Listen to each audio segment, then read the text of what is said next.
Most people panic when a landlord threatens an illegal eviction. They start packing boxes, calling relatives, searching for motel rooms, begging for extra time. But this tenant did something different. When her landlord sent a 24-hour eviction notice by text message, she didn't beg. She didn't run. She didn't even answer right away. She read the message twice, took a screenshot, saved it to 3 different places, and opened a folder on her laptop with a name that would later become the beginning of his downfall. Because by the time the landlord realized what was happening, she wasn't his tenant anymore. She was the owner of the building he was trying to throw her out of. Hello, I'm Raven from Reprisal Stories. Click subscribe, and let's uncover this case. Her name was Maya. Not her real name, of course, but the documents, the timeline, and the pattern were all too familiar. Maya had lived in the same apartment for 6 years. She paid rent on the 1st of every month. She kept the place clean. She never hosted loud parties. She even fixed small things herself because the landlord ignored maintenance requests unless they came with legal threats. To most landlords, she would have been the perfect tenant. But to her landlord, Mr. Voss, she was a problem. The building sat in a neighborhood that had changed fast. Coffee shops replaced old laundromats. Developers started appearing at city meetings. Rents climbed every few months, and suddenly, a tenant paying below market rent became something Mr. Voss wanted removed. He started slowly. First, delayed repairs. Then, surprise inspections. Then, vague complaints about lease violations that were never written down. Then, one Thursday morning, while Maya was at work, her phone buzzed. The text was short. "You have 24 hours to vacate. Unit is being reclaimed. Anything left behind will be removed."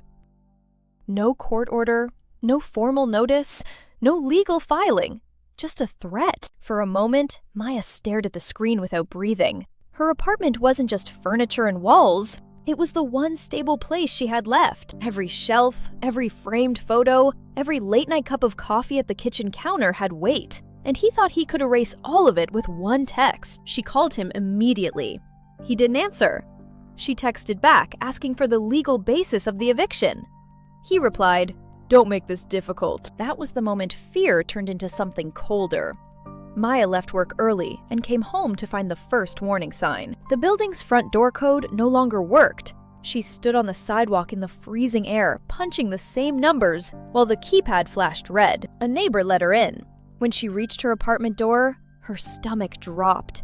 The lock had been changed. No official notice, just a new silver lock. Then she noticed something else. The Wi-Fi box outside her unit had been unplugged and removed from the wall panel. Her internet was dead! Mr. Voss wasn't just threatening her. He was trying to force her out without leaving fingerprints. At first, Maya felt helpless. The kind of helplessness that makes the room feel smaller. The kind where the law sounds powerful in theory, but very far away when your key no longer works. But Maya was not careless. She photographed the lock. She recorded the hallway. She saved the texts.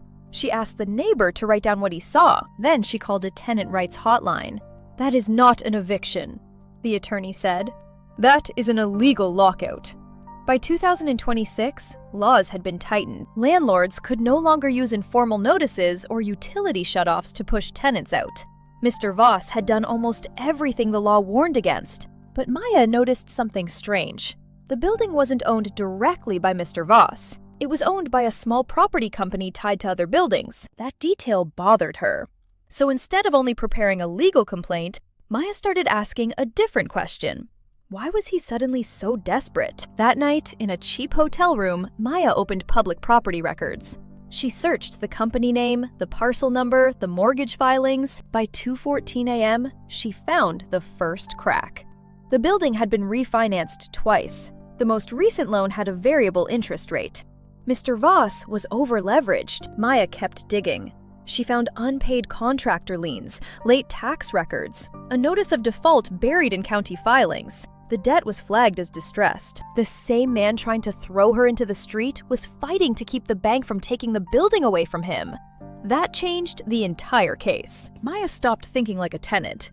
She started thinking like a predator watching another predator bleed. The next morning, she contacted an attorney. If a property is close to foreclosure, can someone buy the note from the bank before the owner loses it? The attorney said, "It depends how bad they want out." That was enough. Maya pulled together loan records, code violations, maintenance complaints, photos of water damage. To her, they made it cheaper. The broken stair rail, the mold complaints. Every ignored repair became another line in the argument that the property was a liability, not an asset. The bank didn't want a lawsuit attached to a failing building. The bank wanted the problem gone. Maya had 48 hours to assemble something impossible. She called a small local investment group. At first, they laughed. Then Maya sent the documents. The laughing stopped. By that evening, she was in the room. She didn't have millions in cash, but she had information. And in distressed real estate, information can be more valuable than money. The plan was simple on paper and brutal in execution. They would approach the bank directly and offer to buy the note at a discount. No warning to Voss. The bank called it unusual. Maya called it fair. For 2 days, she barely slept, signing documents in diners and reviewing legal language in parked cars. Meanwhile, Mr. Voss kept texting. "Your belongings will be removed tomorrow." Each message was a gift. Each threat made the case stronger. The investors used the building's condition to push the bank harder. The bank reduced the price, then reduced it again. By Friday, the deal closed. The note transferred, the deed followed, and Mr. Voss still had no idea. If you've made it this far, subscribe, because the power shift is where it gets cold. Saturday morning, Mr. Voss arrived with 2 men and a moving cart. He looked comfortable, almost cheerful, walking halls like he owned the air. Tenants lowered their voices when he passed. People feared the notice, the silent punishment. But that morning, the building was different. Maya was standing at the front entrance. Not crying, not begging, just standing there with a folder and her attorney beside her. Mr. Voss smirked. "You shouldn't be here," he said. She handed him the first page, the transfer document. The smirk disappeared slowly. He read it twice. "What is this?" Maya finally spoke. "It means you don't control this property anymore." Her attorney pointed to the documents. "It's recorded." "No, you had no idea who you were trying to throw out." That was the moment the entire power structure collapsed. The paperwork was real. The attorney raised a hand. "You need to leave." Maya handed him one final document, a formal trespass warning from the property owner. Her company. The man who threatened her was now barred from entry. He looked around for a challenge, but nobody did. He left through the front door, and he didn't have the code. The aftermath wasn't clean, but the records were real. The building had been a pressure cooker, and Mr. Voss had handed Maya the match.